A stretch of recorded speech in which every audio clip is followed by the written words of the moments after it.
Tava saindo uma espuma branca da boca. E aí eu disse, o que aconteceu? Esses fatos são verdadeiros, senhor Leandro? Referente à minha pessoa, eles não são verdadeiros. Eu tenho que pagar pelo que eu fiz. Eu peço perdão à avó do Bernardo. Eu peço perdão para a avó do Bernardo.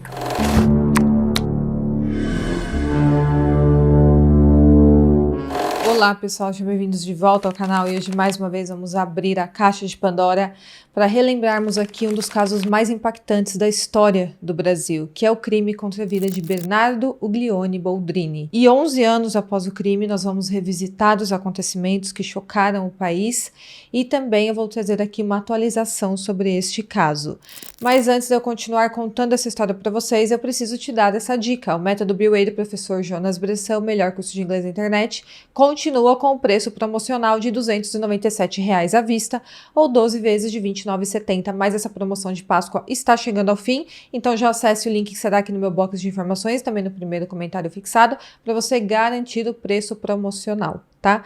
O valor normal do curso é R$ 697 e agora está com mais de 50% de desconto. E no meu link você tem acesso a esse desconto para você finalmente aprender a falar inglês fluente. Também não se esqueçam de curtir o vídeo, de se inscrever no meu canal, deixar 6 comentários. Me siga na rede social que estará aqui na tela. Eu faço conteúdos exclusivos para essa rede também, lanço vídeos diários lá para vocês em formato de Reels. E é isso, fique comigo até o final do vídeo e bora pro caso de hoje. O Bernardo Boldrini nasceu em 6 de setembro de 2002 em Santa Maria, no Rio Grande do Sul, e ele era filho do médico Leandro Boldrini e da Odilaine Uglione. O Bernardo era descrito como um menino alegre e inteligente e após a sua mãe supostamente tirar a própria vida em 2010, o Bernardo passou a viver com o pai e com a sua madrasta Graciele Ugolini, e também com a sua meia-irmã, filha do novo casal, e eles passaram a morar na cidade de Três Passos. E é preciso falar aqui, neste vídeo, que o Bernardo não foi apenas a vítima de um crime brutal. Antes de tudo acontecer, ele já estava sendo uma vítima de algo mais silencioso e também muito cruel, que é a negligência e os maus tratos. Eu tô falando isso porque quando o Bernardo passou a viver com o pai, com o Leandro e com a sua madrasta, a Graciele, ele passou a apresentar sinais de que não recebia a atenção, o carinho e nem sequer os cuidados básicos que uma criança precisa. Professores, vizinhos e até amigos relataram que o Bernardo constantemente demonstrava tristeza, abandono, carência afetiva. Ele era um menino extremamente carente de afeto, de amor, e ele buscava abrigo na casa de amigos dele e passava horas fora da sua casa. E ele chegou a expressar verbalmente que se sentia rejeitado pela sua própria família. Isso para um menino de 11 anos, eu nem imagino a dor que era para ele. Apesar do pai dele, do Leandro, ser um médico com uma ótima condição financeira, o Bernardo parecia, na verdade, uma criança que não tinha acesso a muitos recursos. Testemunhas relataram que ele ia para a escola sem lanche. Ele não tinha roupas de frio, então ele vestia roupas inadequadas para o clima de inverno e muitas vezes ele usava o uniforme escolar sujo por vários dias consecutivos. Ele também não tinha acesso a brinquedos ou atividades recreativas e era comum, inclusive, ele pedir para dormir e comer na casa de amigos, porque ele não tinha acesso a alimento na sua casa, ele não podia jantar na sua casa. Ele também frequentemente era proibido de entrar na casa onde morava, porque ele não tinha chaves e a madrasta se recusava a abrir o portão para o menino e largava ele lá na rua. Isso muitas vezes obrigava o Bernardo a perambular pelas ruas da cidade ou procurar abrigo em casas de conhecidos. E além disso, ele era proibido de usar a piscina da casa onde ele morava. Ele também não podia assistir televisão quando quisesse ou brincar com a sua irmã mais nova.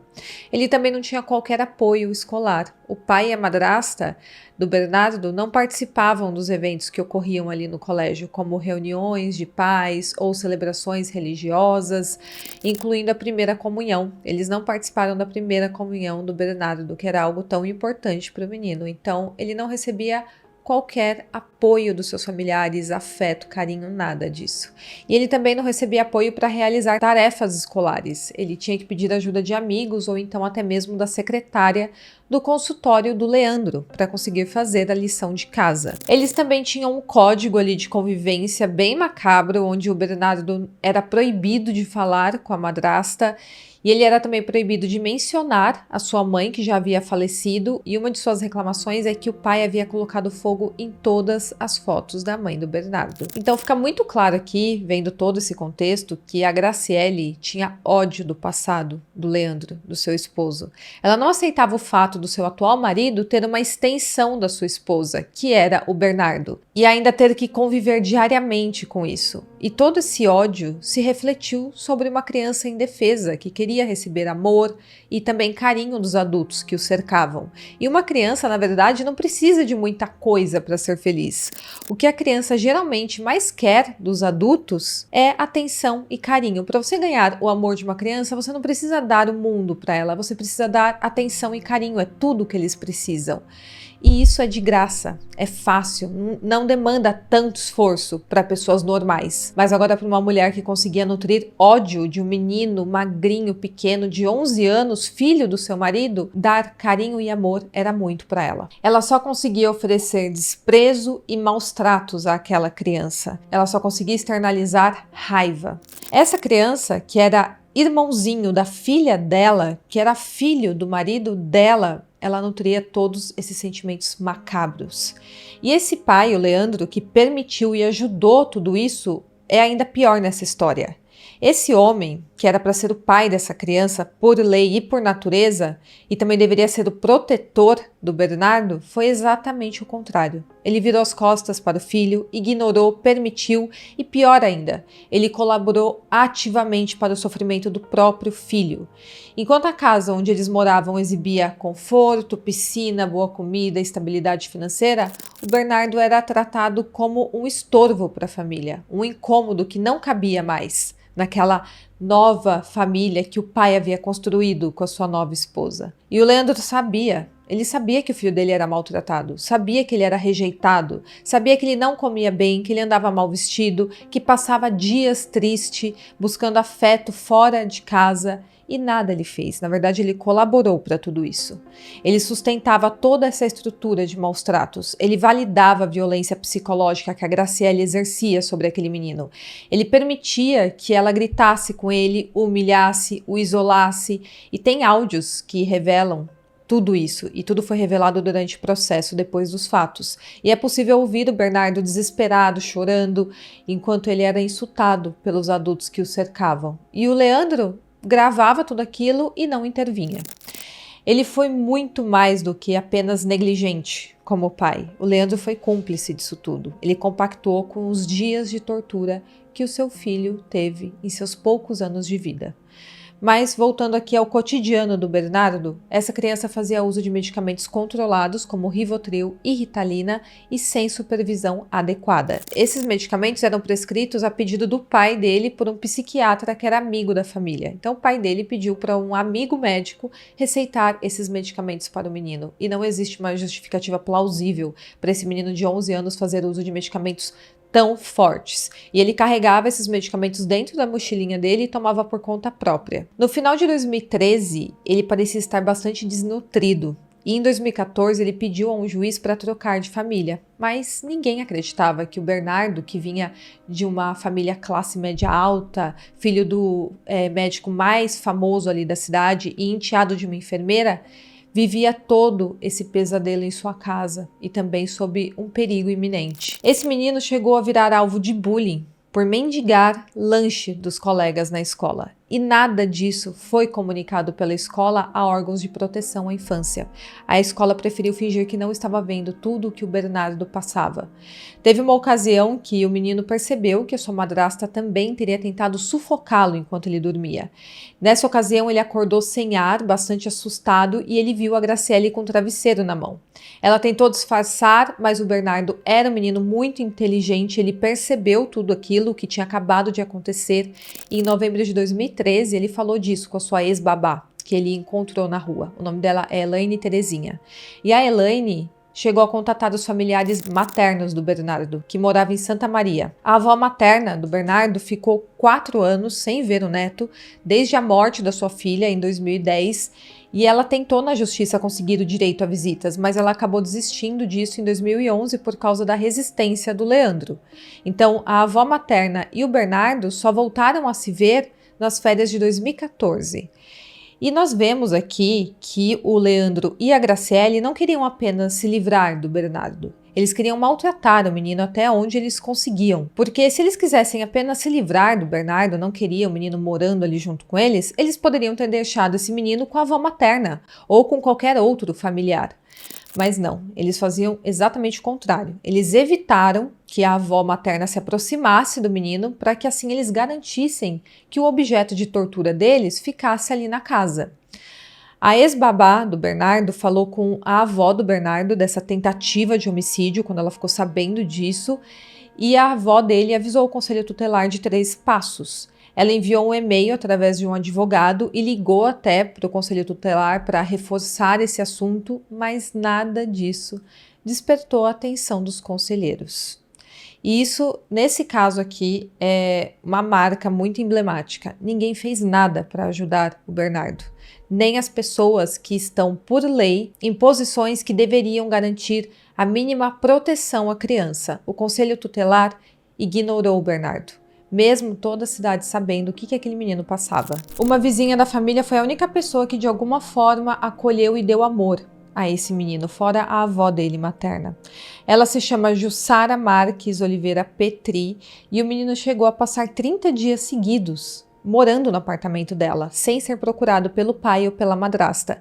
E mesmo quando ele voltou para sua casa, o Bernardo e a Jussara se viam quase todos os dias. Era com ela que ele fazia lição escolar, era com ela que às vezes ele dormia, passeava, ia a festas aos finais de semana. E no seu último ano de vida, foi ela quem deu a ele também estojo e caderno no início do ano, porque o seu pai e sua madrasta não davam nada a ele. E o Leandro é um médico, um homem que tem recursos financeiros para tudo isso, mas que faltou amor, carinho e só sobrou a desumanidade dessa pessoa. E os exemplos de ausência de carinho, atenção, são inúmeros aqui nesse caso. Na ocasião da primeira comunhão do Bernardo, a Jussara foi quem comprou a roupa para ele, para passar pela cerimônia, e ela também esteve presente ali na igreja e fez um almoço comemorativo. O pai e a madrasta não deram as caras, eles não compareceram à cerimônia nem ao almoço, eles ignoraram completamente, e o pai dele só foi buscá-lo neste dia no final da tarde, quando a Jussara telefonou para ele avisando que já estava tarde, porque pelo Leandro aparentemente o filho poderia ficar morando ali com a vizinha. Ela também relata um dia que estava chovendo muito forte e aí ela levou o Bernardo até o portão da casa dele, mas a madrasta simplesmente não quis abrir o portão, mesmo com uma chuva super forte ocorrendo. E quando ele dormia na casa da Jussara, ele pedia para dormir na cama junto com a Jussara e com o marido dela. E com isso nós vemos o quanto essa criança, o quanto o Bernardo era sedento por afeto. Ele tinha que buscar isso da sua vizinha, porque em casa ele era maltratado o tempo inteiro. Ela também se recorda de uma situação quando o Bernardo chegou à sua casa à noite pedindo para comer, porque a Graciele havia feito bife, mas não havia servido a ele, então ela fritou um bife, serviu provavelmente para sua filha, comeu o bife e deixou o Bernardo sentindo vontade. E falou que ele tinha que se virar caso ele quisesse comer. Bom, antes do Bernardo sumir, teve outro episódio envolvendo o menino, que passou despercebido pela polícia. Isso aconteceu em meados de junho de 2013, quando o Leandro foi até a delegacia mostrar um vídeo que ele havia feito em seu celular. Nessas imagens, o Bernardo aparecia com uma faca e com um facão na sua mão, enquanto o pai o provocava. O Leandro levou aquele vídeo até a delegacia e disse à polícia que queria se precaver daquela situação, dando a entender que o Bernardo era um risco para a vida dele. O policial apenas orientou o Leandro a procurar o conselho tutelar e a ocorrência não foi registrada, o que é um verdadeiro absurdo, porque se o policial tivesse registrado essa ocorrência, o assunto passaria por análise da delegada. E só após o sumiço do Bernardo que o policial informou esse fato que ocorreu 10 meses antes da morte do Bernardo. Então a negligência aqui abrange muitos setores, não apenas do núcleo familiar do Bernardo. Foram policiais que foram omissos, conselho tutelar omisso, Ministério Público, uma rede aqui que deveria proporcionar a segurança dessa criança, apenas ignorou tudo o que acontecia. E aí, em agosto de 2013, mais uma vez as autoridades tiveram ciência do que acontecia ali com o Bernardo. E tudo isso aconteceu quando policiais militares foram até a casa do Leandro Boldrini em uma noite em que eles tiveram uma discussão. O menino sofreu xingamentos, humilhações e ameaças veladas da madrasta. E naquela noite ele pediu socorro, berrando 31 vezes. Então alguém ligou para a delegacia e fez a denúncia. Toda essa briga foi registrada em um celular pela madrasta e esses áudios foram recuperados apenas depois que o Bernardo teve a vida tirada. Não se sabe o que os PMs conversaram nessa situação com o Leandro Boldrini e se chegaram a ver e falar com o Bernardo, mas o fato é que nenhuma ocorrência foi registrada mais uma vez. Então foi ouvida uma criança gritando 31 vezes pedindo socorro, a polícia foi até a residência de onde estava partindo esses gritos e nada foi registrado. Bom, em fevereiro de 2014, 2 meses antes dos fatos, o Bernardo acabou procurando sozinho pelo Ministério Público para denunciar os maus-tratos que ele sofria dentro de casa.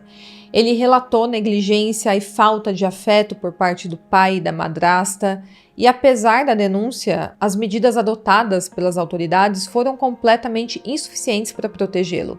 E ele continuou vivendo naquela mesma situação até a sua morte, que aconteceu em abril do mesmo ano. Mas eu vou detalhar melhor aqui para vocês o que aconteceu. A promotoria chegou a agendar atendimentos psicológicos e familiares, mas nada disso foi suficiente para impedir o que viria a acontecer semanas depois. E eu não consigo imaginar como era a vida desse menino dentro daquela casa, para ele chegar nesse ponto de, aos 11 anos de idade, pedir socorro ao Ministério Público, de ir até um fórum falar com o juiz. Esse pedido de socorro, que foi ignorado ou mal interpretado pelas instituições responsáveis, mostra que o grito do Bernardo não foi ouvido. Ou, na verdade, foi ouvido por muitas pessoas, por muitas autoridades, mas todos optaram por ignorar. Hoje, olhando para trás, a pergunta que fica é a seguinte: o que poderia ter sido feito para salvar a vida desse menino? Quantos pedidos de socorro foram ignorados? Se um deles tivesse sido atendido, a vida do Bernardo poderia ter sido poupada. Quando as primeiras suspeitas chegaram ao Conselho Tutelar de Três Passos, uma das profissionais que trabalhava ali pediu para não atuar na apuração do caso porque tinha um familiar em tratamento com o Leandro Boldrini e ela havia trabalhado com a Graciele. Então, por motivos pessoais, tinha profissionais ali do Conselho Tutelar, sabendo que o menino sofria maus tratos, que não queriam se intrometer na dinâmica da família, o que é um verdadeiro absurdo. O Centro de Referência Especializado de Assistência Social acabou agindo sobre esse caso depois que ficou sabendo daquela tentativa de homicídio e também das reclamações do Bernardo, mas eles ficaram com muito medo pelo status financeiro que a família tinha ali na região. As assistentes sociais tinham medo de serem processadas pelo Leandro, porque elas dizem que o órgão era de atendimento e não de averiguação, com poder de intervenção. Esse poder de intervenção é do Conselho Tutelar. Elas então procuraram suporte legal para atuar na situação, esse outro órgão que eu falei para vocês, e elas ouviram o Bernardo junto com um conselheiro do Conselho Tutelar, mas alegam que ele não falou sobre maus tratos, apesar de estar claramente abatido. O Leandro foi abordado nessa situação pelo Conselho Tutelar, mas não resultou nenhuma medida sobre a situação e o colégio também foi acionado e o colégio nunca fez registro sobre os problemas que o Bernardo sofria, mesmo ele sabendo que ele sofria maus tratos em casa, que não levava lanche para comer na escola, que estava sempre com fome, eles sabiam que ele não jantava e eles sabiam que ele tinha problemas de convivência com a madrasta, mesmo assim eles nunca acionaram o Conselho Tutelar. Em 16 de dezembro, a promotora instaurou um procedimento administrativo para apurar a situação do Bernardo com base na denúncia feita pela sua avó daquela tentativa de homicídio que ele sofreu por parte da Graciele, que ela tentou sufocá-lo com o travesseiro. E aí foram adotados os trâmites burocráticos para que a avó dele fosse ouvida em Santa Maria. E o interesse principal aqui era que a avó dele assumisse a guarda provisória do neto. E aí, naquele ano, ao retornar das férias em Santa Maria, o Bernardo surpreendeu a justiça ao ir sozinho até o fórum. Dia 24 de janeiro de 2014, ele foi até o fórum sozinho e pediu para falar com o juiz. Ele foi levado à sala do Centro de Defesa dos Direitos da Criança, que é um órgão que tem ali dentro, e um funcionário perguntou o que ele queria falar com o juiz e ele falou que estava recebendo maus tratos da sua madrasta e queria falar com o juiz a respeito disso. Então ele ficou insistindo que ele queria falar com o juiz. O rapaz queria levar o Bernardo até o conselho tutelar, mas ele ficou insistindo que ele precisava falar com o juiz. E ele insistiu tanto que esse rapaz que trabalhava ali acabou levando ele para falar com o juiz. O juiz então ouviu as queixas do Bernardo e o encaminhou para falar com a promotora Dina Márcia. E o Ministério Público não registrou formalmente o que o Bernardo contou ao longo de 40 minutos de conversa que ele teve com essa promotora, porque a promotora Dina Márcia achou que era desnecessário. Mas nós sabemos hoje que lá ele falou que ele era xingado pela madrasta, que o seu pai dava razão a ela, que não tinha comida à noite para ele comer. Ele falou que tinha que tomar leite, comer banana, fazer ovo cozido para matar a sua fome, ou então comer na casa dos seus colegas. Ele falou que não tinha chave de casa e tinha que esperar até 10h30 da noite até seu pai chegar do trabalho e só assim ele poderia entrar em casa. E ele falou que queria também que a vizinha Jussara e o marido Carlos fossem os seus pais, porque ele queria ter pais com amor. Mas, novamente, mesmo após essa medida extrema do Bernardo ir direto para o fórum falar com o juiz, falar com a promotora, nada foi feito.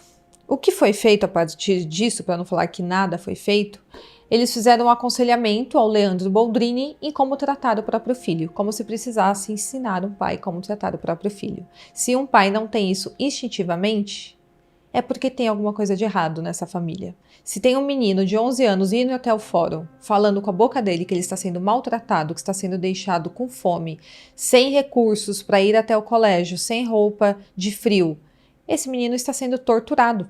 Aos pouquinhos ele está sendo torturado.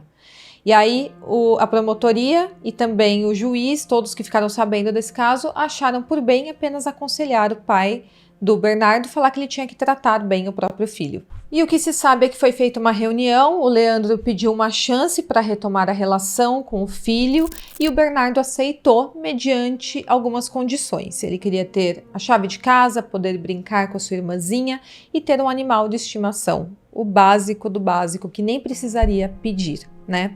Mas ficou acertado assim nessa reunião que eles participaram todos juntos. E aí o Bernardo pediu que queria ter um aquário, ele era um menino que gostava muito de bichinhos.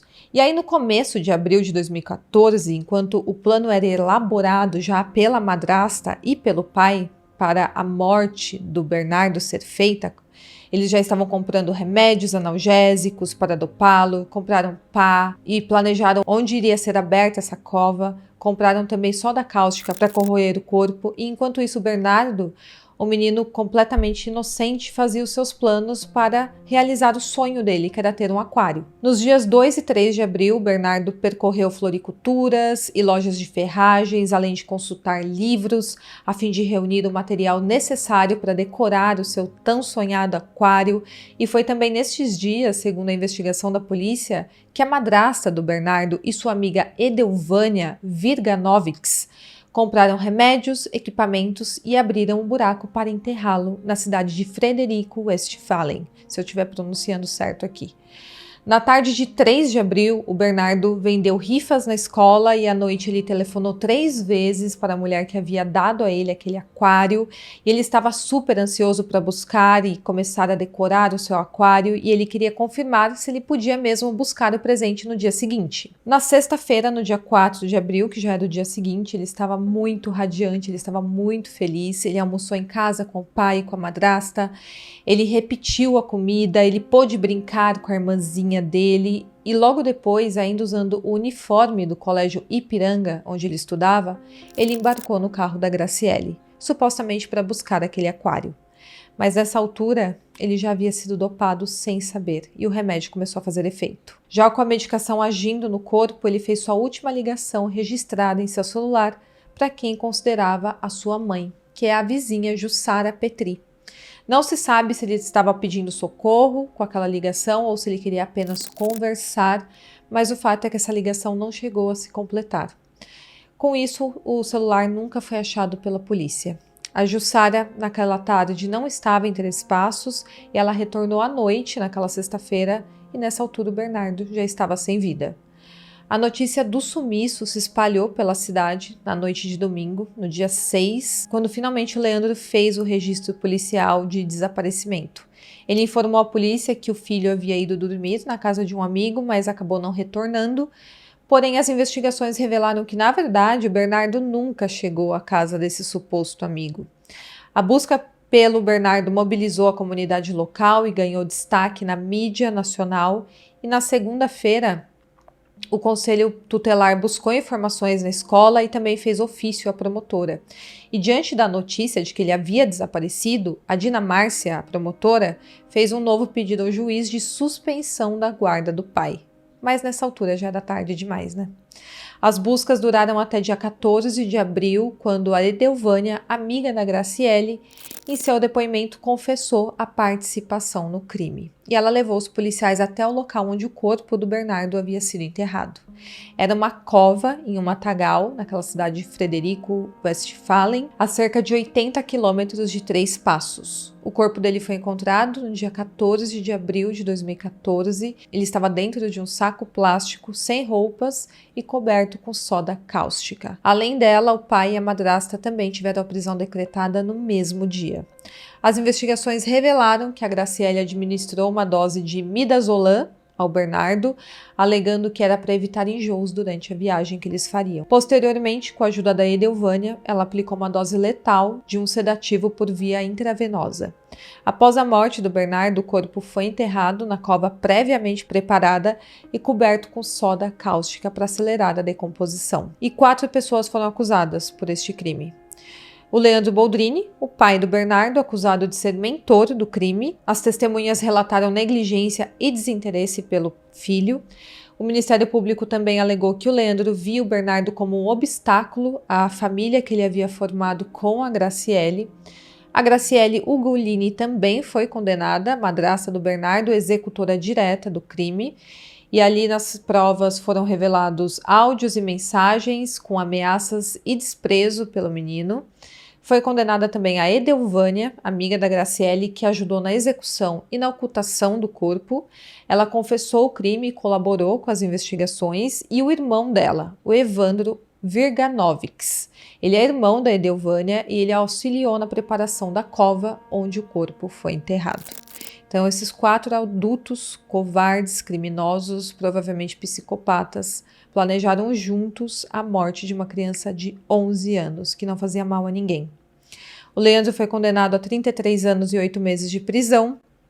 A Graciele foi condenada a 34 anos e 7 meses de prisão pelos mesmos crimes. A Edelvânia foi condenada a 22 anos e 10 meses de prisão. E o Evandro, o irmão dela, foi condenado a 9 anos e 6 meses de prisão, obtendo liberdade condicional em março de 2019. Em dezembro de 2021, o Tribunal de Justiça do Rio Grande do Sul acatou um recurso da defesa do Leandro Boldrini, alegando irregularidades no julgamento. Com isso, o novo júri foi realizado em março de 2023, resultando na condenação do Leandro a 31 anos e 8 meses de prisão por homicídio doloso, quadruplamente qualificado e falsidade ideológica. E ele conseguiu ser absolvido da acusação de ocultação de cadáver, porque não conseguem comprovar se de fato ele ajudou na ocultação do cadáver do seu próprio filho. Bom, o Leandro e a Graciele permanecem presos, cumprindo pena em regime fechado. O Evandro, após receber liberdade condicional em 2019, não há registros públicos de novas infrações. Já a Edelvânia, em 2023, passou a regime semiaberto com uso de tornozeleira eletrônica, devido à falta de vagas no sistema prisional. Então ela ficou cumprindo, na verdade, uma prisão domiciliar. Mas ela acabou tendo essa prisão domiciliar revogada em fevereiro de 2025. Ela então voltou para a prisão e agora, em 22 de abril de 2025, ela foi encontrada sem vida no Instituto Penal Feminino de Porto Alegre. Ela foi encontrada com sinais de enforcamento e os indícios preliminares apontam que a própria Edelvânia tenha cometido esse ato. A Polícia Civil e também o Instituto Geral de Perícias foram acionados para investigar esse fato e também as causas do óbito, mas até então tem sido noticiado que ela teria feito isso contra ela mesma. Bom, pessoal, essa atualização aqui do caso, aproveitei para trazer todo o contexto de tudo o que o Bernardo Boldrini sofreu nas mãos dos seus algozes, que era o seu pai e sua madrasta, pessoas que estavam ali aos cuidados dele. O pai dele tinha obrigação legal de garantir a proteção a essa criança, mas nada disso foi feito. Uma criança que não apresentava riscos, não tinha qualquer problema, era apenas uma criança carente de afeto, de carinho e também de cuidados básicos, como um jantar, um almoço. São coisas básicas que a gente tem que proporcionar a qualquer ser humano, quem dirá ao seu filho ou então ao seu enteado. Bom, esse caso é extremamente macabro, é muito triste. Toda vez que eu pesquiso esse caso, já é a segunda vez que eu faço vídeo sobre esse caso, me bate uma tristeza gigantesca de ver o tanto que esse menino pediu socorro, o tanto que ele foi ignorado pelas autoridades, por pessoas próximas a ele, pelo colégio, que tinha esse menino diariamente ali na escola passando fome, pedindo comida a colegas de classe, sendo que o pai dele era um médico super respeitado na cidade, então claramente tinha alguma coisa de errado ali acontecendo, mas muitas pessoas, para não ter trabalho, não ter que se preocupar com o problema alheio, preferem fingir que não vê. Então muita gente fingiu que não viu o Bernardo pedindo socorro. Bom, pessoal, deixa aqui nos comentários o que você acha desse caso tão triste. Eu espero que vocês tenham gostado do vídeo e até o próximo caso.